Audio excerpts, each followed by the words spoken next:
Rayaparthi mandal Warangal rural district మాది Parvathagiri side. ఇది Rayaparthi mandal dead end మాది. Dead end. ఈ చిట్టి అనే అమ్మాయి 20 సంవత్సరాలు ఉంటుంది అమ్మాయి. ఆ అమ్మాయిని రాత్రి గంజాయి మత్తులో ఒక గ్యాంగ్ వచ్చేసి ఇంట్లో పడేసి పోయిల్లన్న. మొత్తం ఈ బాడీ మొత్తం బ్లీడింగ్ ఉన్నది. మొక్కజొన్నల చేనుల బండి ఆపి అక్కడి నుంచి ఎటు పోయిలో తెలియదు కానీ మొత్తం బ్లీడింగ్ ఉన్నది. అమ్మాయిని ఇంట్లో వచ్చి వెళ్ళిపోయిల్లన్న. ఇప్పటి వరకు కూడా ఆ అమ్మాయి కాల్ డేటా కూడా చెక్ చేసినాం మేము. కాల్ డేటా చెక్ చేస్తే ఏమున్నది, ఇప్పుడు పోలీసులకు కూడా చెప్పినాం, ఇట్లా సార్ కాల్ డేటా ఉంది, వాళ్ళని సస్పెక్ట్ని ఇమీడియట్గా తీసుకురండి, తీసుకొచ్చి వాళ్ళని ఇంట్రాగేషన్ చేయండి అని చెప్తున్నాం. అయినా కూడా వాళ్ళు డిలే చేస్తున్నారు. ఎవరు? పోలీసు వాళ్ళు డిలే చేస్తున్నారు. అక్కడి నుంచి ఇక్కడ తీసుకొచ్చి ఇప్పుడు ఇక్కడ పోస్ట్ మార్టం చేసి వారం తర్వాత అనంటే వారం తర్వాత ఈ గవర్నమెంట్ ఉన్నది ఈ సాక్ష్యాలను మ్యానిపులేట్ చేసేది తెలియదు. మాకు న్యాయం జరుగుతుందో తెలియదు. ఒక గరీబోని బిడ్డకు అసలు న్యాయం అనేది లేదు ఈ దేశంలో. ఇదే వాస్తవం. ఒక పైసలున్నోని కూతుర్లకైతే ఇప్పుడే పోలీసు వాళ్ళు వచ్చి నూకి మరీ కొడతారు ఆడ.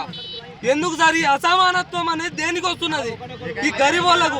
మరి పోలీసు వాళ్ళు ఏమైనా మ్యానిపులేట్ చేస్తున్నారా, లేకపోతే ఏమైనా పైసలు తీసుకుంటున్నారా, లేకపోతే పెద్ద మనుషులు తీసుకుంటారు? ఎవరు తీసుకుంటారు? ఎందుకు డిలే చేస్తున్నారు? ఇట్లా తీసుకొని సార్ ఆ గంజాయి తీసుకుంటారు అనేది పోలీసు వాళ్ళకు కూడా తెలుసు. మరి ఎందుకు యాక్షన్ తీసుకుంటలేరు ఇవాటి దాకా కూడా?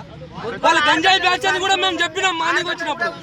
మార్నింగ్ వచ్చినప్పుడు కూడా గంజాయి బ్యాచ్ వాళ్ళు సార్ మాకు తెలుసు, మీరు కాల్ డేటా చెక్ చేయండి, అన్న కొడుకులను తీసుకురండి, మేము నరుకుతామని చెప్పినాం. ఇట్లా నరకకపోతే రేపు ఏ ఆడబిడ్డ కూడా సురక్షితంగా ఉండదు.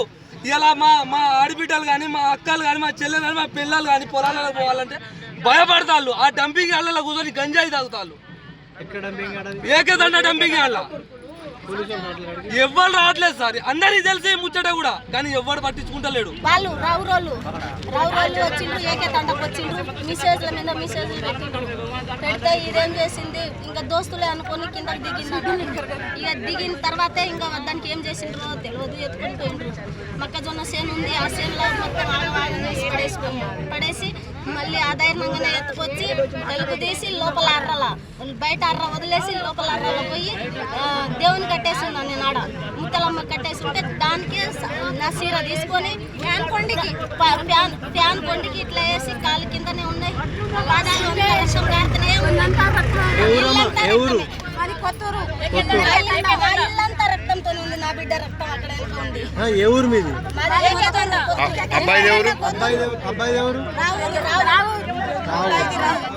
పర్వతగిరి దగ్గర